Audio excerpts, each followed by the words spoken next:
नमस्कार दोस्तों, मैं हिंदी सुधा पिंकी उपाध्याय आप सभी का हार्दिक स्वागत एवं अभिनंदन करती हूँ अपने YouTube चैनल हिंदी सुधा पिंकी उपाध्याय पर।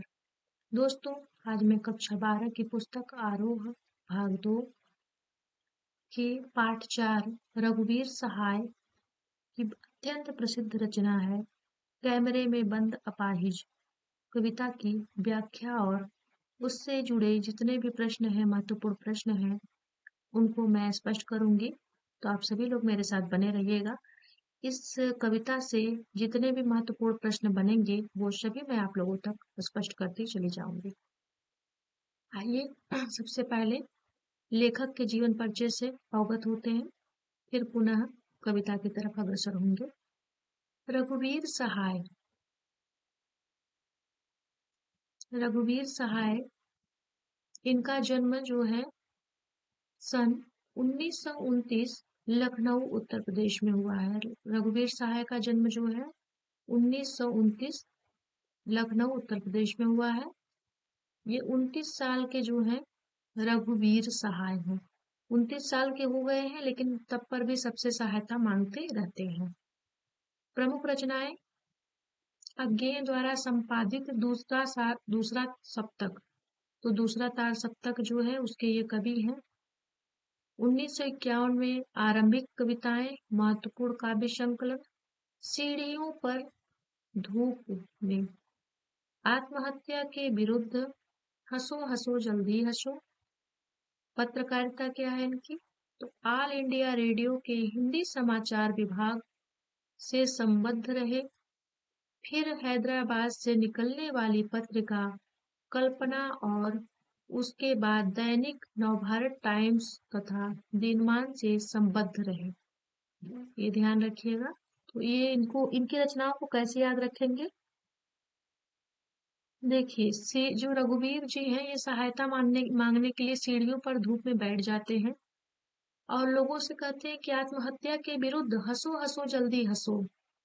रघुवीर सहाय जो है सबसे सहायता मांगने के लिए सीढ़ियों पर बैठ जाते हैं धूप में और कहते हैं आत्महत्या के विरुद्ध हंसो हंसो जल्दी हंसो। और इनके पत्र कौन कौन से हैं? तो कल्पना, नवभारत टाइम्स, दिनमान। इन्हें इन्हें जो है साहित्य अकादमी पुरस्कार भी मिला है सम्मान में। निधन जो है इनका सन 1990 दिल्ली में हो गया था। कुछ होगा अगर मैं बोलूंगा, न टूटे तिलिस्म सत्ता का, मेरे अंदर एक कायर टूटेगा। रघुवीर सहाय की यह बहुत ही चर्चित और महत्वपूर्ण पंक्ति है। पुनः एक बार देख लेते हैं। कुछ होगा अगर मैं बोलूंगा, न टूटे तिलिस्म सत्ता का, मेरे अंदर एक कायर टूटेगा। रघुवीर सहाय समकालीन हिंदी कविता के संवेदनशील नागर चेहरा है। नागर चेहरा है। सड़क, चौराहा, दफ्तर, अखबार, संसद, बस, रेल और बाजार की बेलौस भाषा में उन्होंने कविता लिखी। घर मोहल्ले के चरित्रों पर कविता लिखकर इन्हें हमारे चेतना का स्थायी नागरिक बनाया। हत्या, लूटपाट और आगजनी आगजनी, राजनैतिक भ्रष्टाचार और छल छद में इनकी कविता में उतरकर खोजी पत्रकारिता की सनसनीखेज रपटे नहीं रह जाते, आत्मान्वेषण का माध्यम बन जाते हैं। आत्मान्वेषण में आप लोग सभी लोग हमें टाइप करके बताइएगा इसमें कौन सी संधि है। यह ठीक है कि पेशे से वे पत्रकार थे। रघुवीर सहाय जो है पेशे से पत्रकार थे, लेकिन वे सिर्फ पत्रकार ही नहीं, सिद्ध कथाकार और कवि भी थे। कविता को उन्होंने एक कहानीपन और एक नाटकीय वैभव दिया। जाति या व्यक्तिक स्मृतियां उनके यहाँ नहीं के बराबर है, इसलिए उनके दोनों पांव वर्तमान में ही गड़े हैं। बावजूद इसके मार्मिक उजास और व्यंग बुझी खुरदुरी मुस्कानों से उनकी कविता पटी पड़ी है। छंदानुशासन के लिहाज से भी वे अनुपम हैं।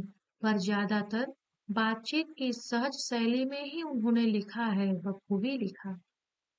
बतौर पत्रकार और कवि घटनाओं में निहित विडंबना और त्रासदी को भी उन्होंने देखा।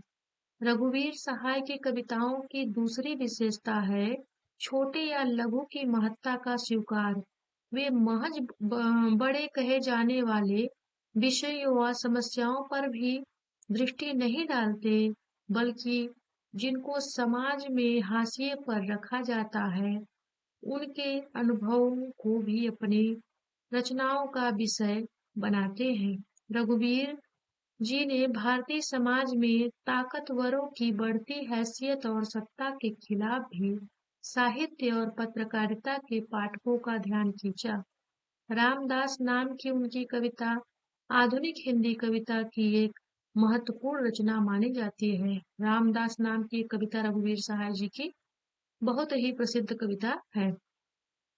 अत्यंत साधारण और अनायास सी प्रतीत होने वाली शैली में समाज की दारुण विडंबनाओं को पकड़ने की जो कला रघुवीर सहाय की कविताओं में मिलती है, उनका प्रतिनिधित्व उदाहरण है यहाँ प्रस्तुत कविता कैमरे में बंद अपाहिज जो लोग भूल सकते हैं संग्रह लोग भूल गए हैं संग्रह से ली गई है। कैमरे में बंद अपाहिज जो कविता है, यह लोग भूल गए हैं संग्रह से ली गई है।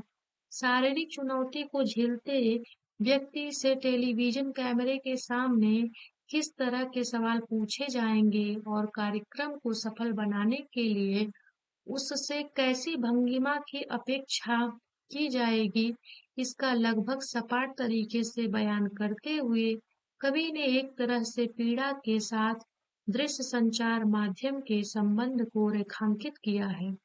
किसी की पीड़ा को बहुत बड़े दर्शक वर्ग तक पहुंचाने वाले कवि को उस पीड़ा के प्रति स्वयं संवेदनशील होने और दूसरे को संवेदनशील बनाने का दावेदार होना चाहिए। लेकिन विडंबना यह है कि आप जब पीड़ा को पर्दे पर उभारने का प्रयास करते हैं, तब कारोबारी दबाव के तहत आपका रवैया संवेदनहीन हो जाता है। सहाय जी की यह कविता टेलीविजन स्टूडियो के भीतर की दुनिया को उभारती जरूर है, लेकिन यह आवश्यक नहीं है कि इसे सिर्फ टेलीविजन माध्यम से जोड़कर देखा जाए। अपने जीवन में अपनी व्यंजना में यह कविता हर ऐसे व्यक्ति की ओर इशारा करती है जो दुख दर्द यातना वेदना को बेचना चाहता है। इस कविता को शारीरिक चुनौती झेलते लोगों के प्रति संवेदनशील नजरिया अपनाने के लिए प्रेरित करते पाठ के रूप में भी देखा जा सकता है। इसके लिए कवि ने धूर संवेदनहीनता को रेखांकित करने का तरीका अपनाया है। वह दिखलाता है कि किस तरह करुणा जगाने के मकसद से शुरू हुआ कार्यक्रम क्रूर बन जाता है। चलिए आइए कविता की तरफ बढ़ते हैं।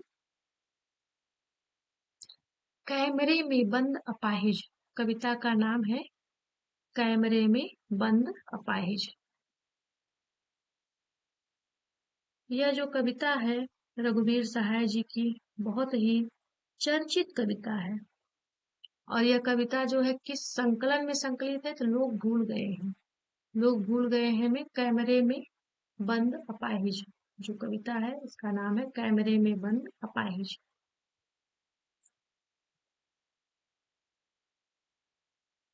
हम दूरदर्शन पर बोलेंगे हम समर्थ शक्तिवान, हम एक दुर्बल को लाएंगे एक बंद कमरे में, एक बंद कमरे में। तो इसमें देखिए कवि कहता है कि कवि ने दूरदर्शन में प्रस्तुत होने वाले एक संवेदनशील सामाजिक कार्यक्रम के प्रस्तुतकर्ता से कहता है कि हम दूरदर्शन पर यह बात कहेंगे कि हम सर्वशक्तिमान और हर कार्य को कुशलता से कर सकने की योग्यता रखने वाले हैं, परंतु वास्तव में इनके मन संकुचित हैं, जो किसी पीड़ा को बेचकर अपने कारोबार में वृद्धि करना चाहते हैं। ये कहते हैं कि किसी कमजोर एवं अयोग्य व्यक्ति को अपने दूरदर्शन कार्यक्रम में कक्ष में लाकर उस पर कार्यक्रम बनाएंगे, अर्थात किसी कमजोर व्यक्ति की पीड़ा दर्द को बेचकर लाभ लेंगे। उसका उद्देश्य क्या है? जो दूरदर्शन बनाने वाला है, उसका उद्देश्य है कि यदि हम किसी कमजोर अपाहिज व्यक्ति को लाएंगे तो लोग अधिक से अधिक देखेंगे और सब संवेदनशीलता उसके ऊपर दिखाएंगे, और उससे क्या होगा, उसका टेलीविजन बहुत अधिक चलेगा, उसका फिल्म बहुत अधिक चलेगा। तो उस ये कवि कहना चाहते हैं कि किसी संवेदनशील व्यक्ति को लेकर के आएंगे और अपने कार्यक्रम के कक्ष में ले जाएंगे और उसकी पीड़ा दिखाएंगे, और उसकी पीड़ा और दर्द को बेचकर लाभ के उद्देश्य से कार्यक्रम बनाएंगे। तब तब भी ये अपने आप को शक्तिमान समझते हैं, जो गरीबों का, कमजोरों का खून चूस कर शक्तिमान बने हैं। दूरदर्शन वालों को कहते हैं कि ये गरीबों और जो दुखी व्यक्ति हैं उनके दुख को बेच करके ये सब पैसा कमाते हैं, नाम कमाते हैं। तो जो ये पंक्तियां हैं, इसका क्या भाव है? कमजोर व्यक्ति की पीड़ा व दुख को न समझ उनकी संवेदनाओं से खेलने वालों के रूप में दूरदर्शन कार्यकर्ताओं पर व्यंग किया गया है। कवि एक सामाजिक उद्देश्य प्रस्तुत करना चाहता है। कला पक्ष क्या है? तो सामान्य आम बोलचाल की भाषा है, साधारण शब्दों को नवीन अर्थवत्ता प्रदान की गई है, अनुप्रास अलंकार का सुंदर प्रयोग है। कवि जो है गंभीर विचार को सरल स्पष्ट कला में प्रस्तुत करने में समर्थ है। तुकबंदी के कारण काव्य में गेयता का भी गुण विद्यमान है। व्यंग्यात्मक शैली का सुंदर रूप से प्रयोग किया गया है। आगे देखते हैं। उससे पूछोगे तो आप क्या अपाहिज हैं, तो आप क्यों अपाहिज हैं? आपका अपाहिजपन तो दुख देता होगा, देता है। कैमरा दिखाओ इसे बड़ा बड़ा, हाँ तो बताइए आपका दुख क्या है?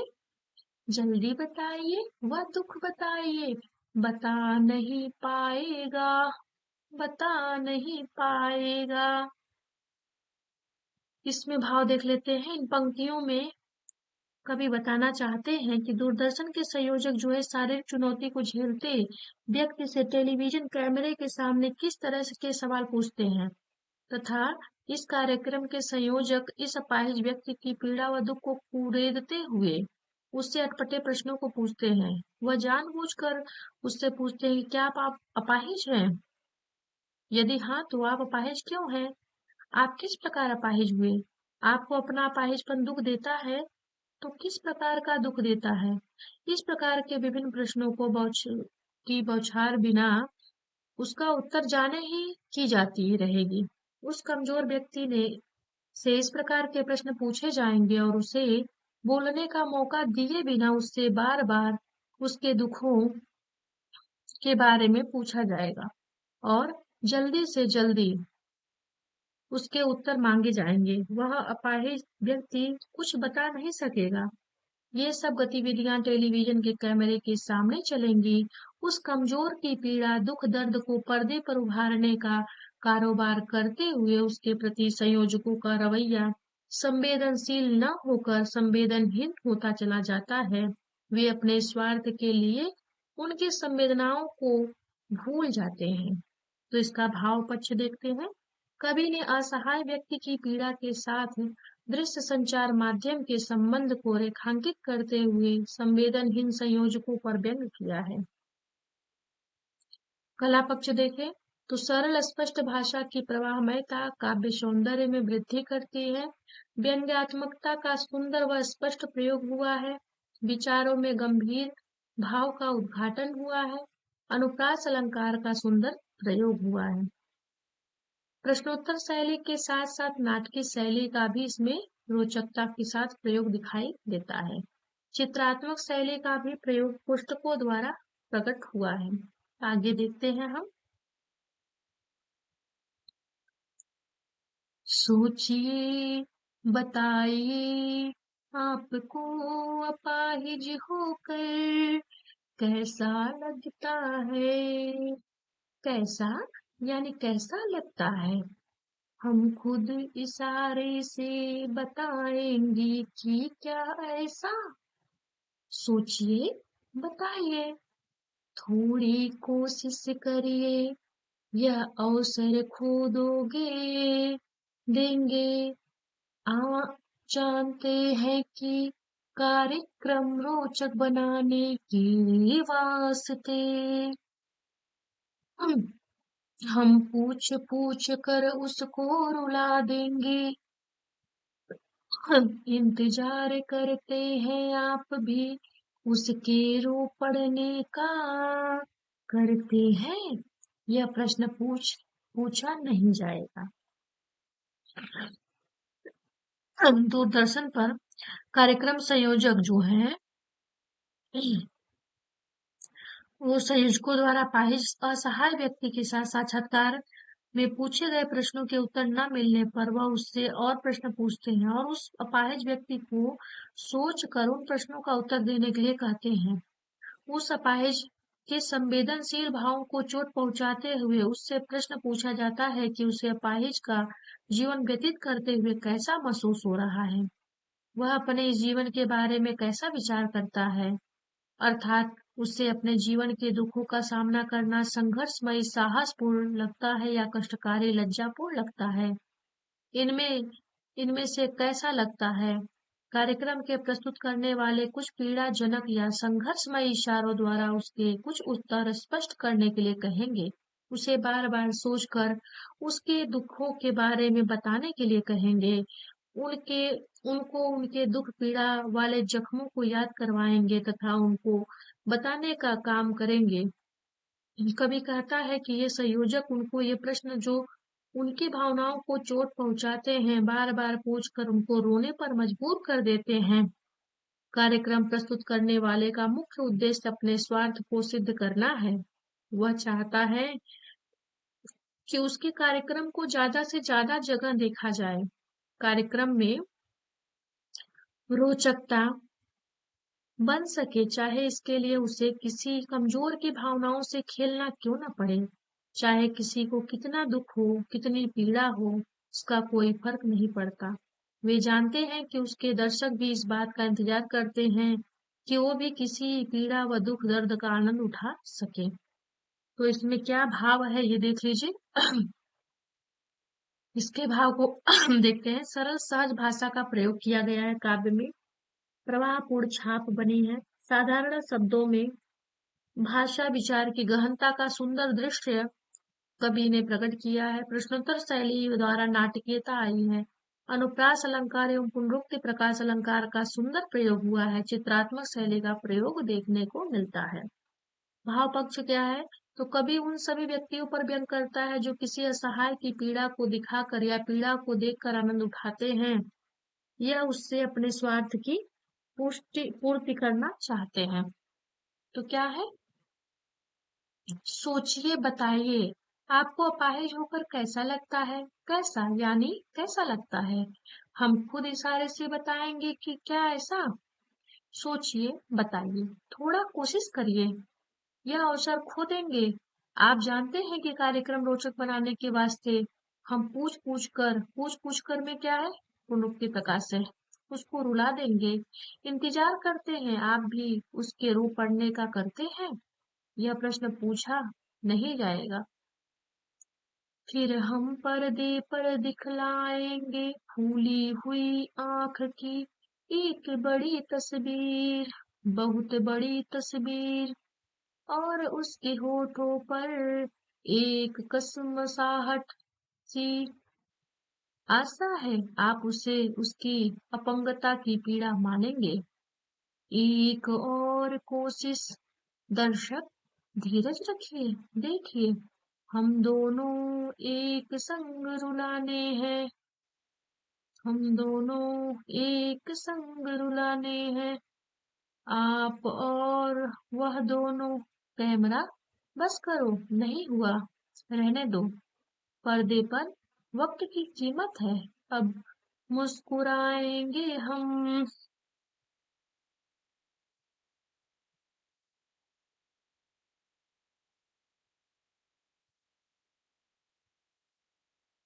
आगे देखते हैं इसमें कवि ने क्या भाव स्पष्ट किया है। तो कवि कहता है, फिर हम पर्दे पर दिखलाएंगे फूली हुई आंख की एक बड़ी तस्वीर, बहुत बड़ी तस्वीर, और उसके होठ पर एक कसमसाहट भी। आशा है आप उसे उसकी अपंगता की पीड़ा मानेंगे। इसमें जो है कवि कहता है, जिसके उद्देश्य से यह टीवी कार्यक्रम बनाया गया है, किसी अयोग्य व असहाय व्यक्ति को अपने जीवन में जिन कष्टों को झेलना पड़ता है, उस दृश्य को कवि ने प्रस्तुत किया है। कार्यक्रम के संयोजकों द्वारा प्रस्तुत करने वाले प्रश्नों व कमजोर बेबस व्यक्ति के रोने के बाद उस असहाय व्यक्ति की पीड़ा को संयोजकों द्वारा पर्दे पर लाने तथा करुणामयी स्थिति का दृश्य दिखलाया जाएगा। इस पीड़ाजनक दृश्य में उस अपाहिज कमजोर व्यक्ति की रोने के कारण फूली हुई सोजनल आई अर्थात आंख का दुखमयी बड़ा सा चित्र पर्दे पर बहुत विस्तृत रूप में दिखाया जाएगा, और इसी दृश्य के साथ उसके होठों द्वारा उसके हिचकाते हुए घबराहट का दृश्य भी प्रस्तुत किया जाएगा, कि उसके दुख पीड़ा दर्द यातना वेदना को प्रकट करेगा। कार्यक्रम के संयोजक कहते हैं कि इन दृश्यों द्वारा एक अपाहिज की पीड़ा को दर्शक वर्ग समझ सके। इस प्रकार इन पंक्तियों द्वारा दर्शक के हृदय में करुणा जागृत करने का उद्देश्य स्पष्ट होता है। भाव पक्ष क्या है? कवि द्वारा शारीरिक चुनौती झेलते लोगों के प्रति संवेदनशील नजरिया अपनाने के लिए उसके करुण व पीड़ाजनक दृश्य को दिखाया जाएगा। कला पक्ष क्या है? भाषा की सरलता, सहजता, स्पष्टता है, प्रवाहमयता है। प्रयोग इसमें अनुप्रास अलंकार का सुंदर प्रयोग हुआ है। शब्दों की नवीनता व उर्दू शब्दावली का प्रयोग प्रचुर मात्रा में दिखाई देता है। कसमसाहट जो है ये उर्दू शब्द है ना। कोशिश शब्द उर्दू है, तो ये सब शब्द जो है, तस्वीर शब्द उर्दू है। इन्होंने उर्दू शब्दों का भी बहुत प्रयोग किया है। साधारण शब्दों के प्रयोग में भी गंभीर विचार को प्रकट करने की क्षमता है। फिर आगे देखते हैं, एक और कोशिश। दर्शक धीरज रखिए, देखिए हम दोनों एक संग रुलाने हैं, आप और हम दोनों। कैमरा बस करो, नहीं हुआ रहने दो, पर्दे पर वक्त की कीमत है, अब मुस्कुराएंगे हम, अब मुस्कुराएंगे हम। आप देख रहे हैं थे सामाजिक उद्देश्य से मुक्त कार्यक्रम, बस थोड़ी ही कसर रह गई, धन्यवाद। बस थोड़ी ही कसर रह गई, धन्यवाद। आगे देखिएगा क्या है।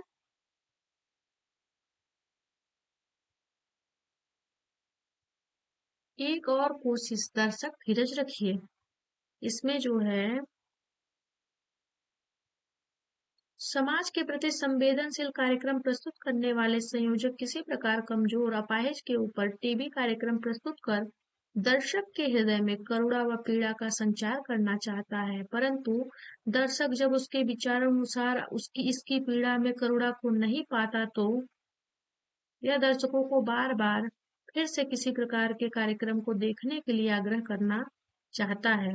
परंतु किसी भी कार्यक्रम द्वारा किसी की पीड़ा को बहुत बड़े दर्शक वर्ग पर पहुंचाने के लिए स्वयं उस व्यक्ति का संवेदनशील होना, दूसरों को संवेदनशील बनाने का दावेदार होना आवश्यक है। परंतु यदि उस व्यक्ति का रवैया स्वयं संवेदनहीन है, तो वह दूसरों को करुणा का एहसास नहीं करवा सकता।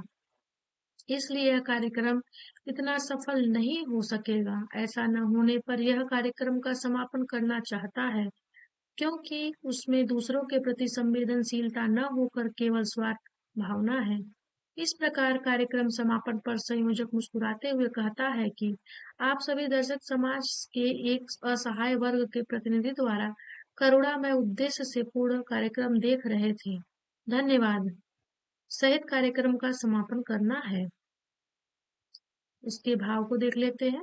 तो यहाँ कवि उन सभी स्वार्थी लोगों की तरफ इशारा करना चाहता है जो किसी की पीड़ा, दुख, दर्द, यातना, वेदना को देखना बेचना चाहते हैं।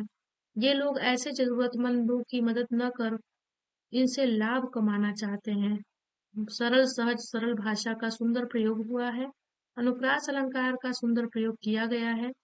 नवीन शब्दावली की सौंदर्यात्मक प्रस्तुति है। करुण रस द्वारा भावात्मक सौंदर्य में वृद्धि है। समापन शैली का प्रयोग नाटकीयता को प्रधानता प्रदान की गई है। साधारण शब्दों के बीच सामाजिक उद्देश्यों को स्पष्ट रूप से प्रकट करने की कौशलता कवि ने दर्शाई है। तो यहाँ एक बार हम फिर से पुनः जो मैंने लयबद्ध कविता पढ़ी है, इसको एक बार हम पुनः पढ़ लेते हैं। हम दूरदर्शन पर बोलेंगे, हम समर्थ शक्तिवान, हम एक दुर्बल को लाएंगे एक बंद कमरे में, उससे पूछेंगे तो क्या आप अपाहिज हैं? तो आप क्यों अपाहिज हैं?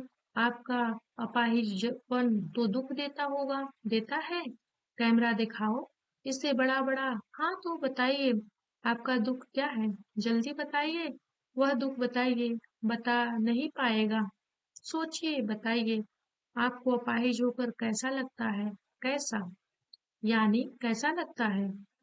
हम खुद इशारे से बताएंगे कि क्या ऐसा? सोचिए बताइए, थोड़ा कोशिश करिए, यह अवसर खो देंगे।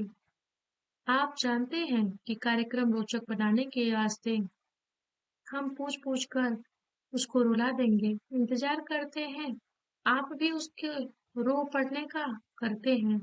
यह प्रश्न पूछा नहीं जाएगा। फिर हम पर्दे पर दिखलाएंगे खुली हुई आंख की एक बड़ी तस्वीर, बहुत बड़ी तस्वीर, और उसके होठों पर एक कसमसाहट सी। आशा है आप उसे उसकी अपंगता की पीड़ा मानेंगे। एक और कोशिश। दर्शक धीरज रखिए, देखिए, हम दोनों एक संग रुलाने हैं, आप और वह दोनों। कैमरा बस करो, नहीं हुआ, रहने दो। पर्दे पर वक्त की कीमत है, अब मुस्कुराएंगे हम। आप देख रहे थे, सामाजिक उद्देश्य से मुक्त कार्यक्रम, बस थोड़ी ही कसर रह गई। धन्यवाद। तो आगे प्रश्नोत्तर भी देख लेते हैं। कविता में कुछ पंक्तियां कोष्टकों में रखी गई हैं। आपकी समझ से इसका क्या औचित्य है? तो कविता में जो पंक्तियां, कैमरे में बंद अपाहिज एक दूरदर्शन कार्यक्रम पर आधारित कविता है, जिसमें एक अपाहिज से कैमरे के सामने साक्षात्कार किया जाता है। कार्यक्रम का संयोजक उस अपाहिज से वार्ता करता है, परंतु बीच बीच में कैमरामैन से वह दर्शक के प्रति अपने भाव को प्रकट करने के लिए कहता है कि कोष्टक में प्रस्तुत किए हैं, अर्थात कि वो जैसे जैसे उसको करना है वैसे वैसे वो जो उसको बताता जाता है, अर्थात अपाहिज को जो है, जो संयोजक है, बताता जाता है कि आप ऐसे करिए ताकि दर्शकों को ज्यादा से ज्यादा प्रिय लगे। तो संयोजक रिपोर्ट की व्यक्तिगत गतिविधियों को कोष्टकों में रखना पूर्ण रूप से उचित सिद्ध होता है। अगला प्रश्न है कि कैमरे में बंद अपाहिज करुणा के मुखौटे में छिपी क्रूरता की कविता है, विचार कीजिए। कविता में असहाय अपाहिज को से साक्षात्कार किया गया है और उसके प्रति संवेदनशीलता, करुणा को प्रस्तुत करना इस कविता का मुख्य उद्देश्य है। परंतु दूरदर्शन कार्यक्रम द्वारा इसके प्रति संवेदनहीनता का चित्र प्रस्तुत हुआ।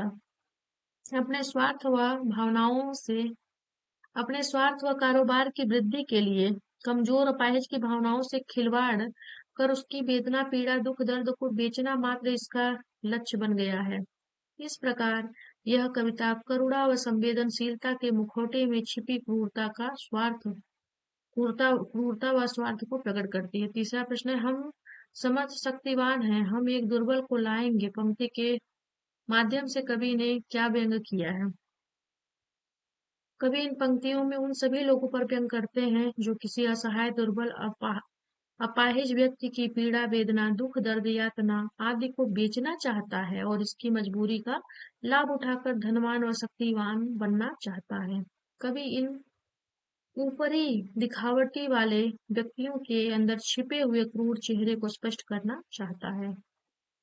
यदि शारीरिक रूप से चुनौती का सामना कर रहे व्यक्ति और दर्शक दोनों एक साथ रोने लगेंगे, तो इसमें प्रश्नकर्ता का कौन सा उद्देश्य पूरा होगा? यदि शारीरिक रूप से चुनौती का सामना कर रहे व्यक्ति और दर्शक दोनों एक साथ रोने लगेंगे, तो इससे उससे प्रश्नकर्ता का उन्हें भावात्मक ब्लैकमेल करने का उद्देश्य पूर्ण हो सकेगा और उसके चैनल को प्रसिद्धि प्राप्त होगी, जिससे वह अपने धन, वैभव और स्वार्थ की पूर्ति कर सकेगा। पर्दे पर वक्त की कीमत है कहकर कवि ने पूरे साक्षात्कार के प्रति अपना नजरिया किस रूप में रखा है? इस पंक्ति में कवि ने अपने व्यावसायिक स्वार्थ के भाव को स्पष्ट किया है। पर्दे या टीवी पर समय गुजारने के लिए काफी धन की आवश्यकता होती है तथा धन के लिए दूरदर्शन पर कार्यक्रम प्रस्तुत किया जाता है। यदि इस कार्यक्रम में रोचकता न बने तो वह उसके लिए बेकार है। इसलिए कवि ने पर्दे पर वक्त की कीमत के बारे में बात की है। आगे देखते हैं हम। यदि आपको सारे चुनौती का सामना कर रहे किसी मित्र का परिचय लोगों से करवाना हो तो किन शब्दों में करवाएंगी? तो इसको भी स्पष्ट कर सकते हैं। हम उनके साथ में संवेदनशील भावनात्मक स्थिति को रखेंगे। सामाजिक उद्देश्य से युक्त ऐसे कार्यक्रमों को देखकर आपको कैसा लगेगा? ये आप अपने स्पष्ट कर सकते हैं। ये भी जो है, यदि आप इस कार्यक्रम के दर्शक हैं तो टीवी पर ऐसे सामाजिक कार्यक्रम को देखकर एक पत्र में अपनी प्रतिक्रिया दूरदर्शन निदेशक को भेजें। तो ये भी बिल्कुल सामान्य सी वार्ता है। नीचे दिए गए खबर के अंश को पढ़िए और बिहार के इस बुधिया से एक काल्पनिक साक्षात्कार कीजिए। देख लेते हैं क्या है। उम्र 5 साल, संपूर्ण रूप से विकलांग और दौड़ गया 5 किलोमीटर। सुनने में थोड़ा अजीब लगता है लेकिन यह कारनामा कर दिखाया। पवन ने बिहारी बुधिया के नाम से प्रसिद्ध पवन जन्म से ही विकलांग है। इसके दोनों हाथ का पुलवा नहीं है जबकि पैर में सिर्फ एड़ी ही है। पवन ने रविवार को पटना के कारगिल चौक से सुबह 8:40 पर दौड़ना शुरू किया। डाक बंगला रोड, तारामंडल और आर ब्लॉक रोड होते हुए पवन का सफर 1 घंटे बाद शहीद स्मारक पर जाकर खत्म हुआ। पवन द्वारा तय की गई दूरी के दौरान उम्मीद स्कूल के तकरीबन 300 बच्चे साथ दौड़कर उसका हौसला बढ़ा रहे थे। सड़क किनारे खड़े दर्शक यह देखकर हतप्रभ से थे कि किस तरह एक विकलांग बच्चा जोश एवं उत्साह के साथ दौड़ता चला जा रहा है। जहानाबाद जिले का रहने वाला पवन नवरसना एकेडमी बेऊर में कक्षा 1 का छात्र है। असल में पवन का सपना उड़ीसा के बुधिया जैसा करतब दिखाने का है। कुछ माह पूर्व बुधिया 65 किलोमीटर दौड़ चुका है, लेकिन बुधिया पूरी तरह से स्वस्थ है, जबकि पवन पूरी तरह से विकलांग। पवन का सपना कश्मीर से कन्याकुमारी तक की दूरी पैदल तय करने का है। 9 अक्टूबर 2006 हिंदुस्तान से आभार में ये निकला था। तो चलिए दोस्तों, आपने इसमें देख लिया, अलंकार भी स्पष्ट हो गए, जिसमें पुनरुक्ति प्रकाश अलंकार भी है। पुनरुक्ति प्रकाश अलंकार जहाँ है आपने देख भी लिया, और इसमें अनुप्रास अलंकार भी स्पष्ट हो गया। पूछ पूछ कर है, पुनरुक्ति प्रकाश देख लीजिए। इसमें प्रश्नोत्तर है ना, प्रश्नोत्तर अलंकार भी इसमें देखने को मिल गया है।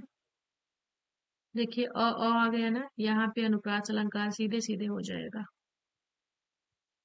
बड़ा बड़ा में पुनरुक्ति प्रकाश अलंकार है। कैमरे दिखाओ, बड़ा बड़ा पुनरुक्ति प्रकाश अलंकार है। तो ये ध्यान रखिएगा। इसी के साथ जो है यह हमारी कविता पूर्ण होती है। अगले नए रचना के साथ, नए कवि के साथ हम पुनः मिलेंगे। इसी के साथ धन्यवाद, नमस्कार।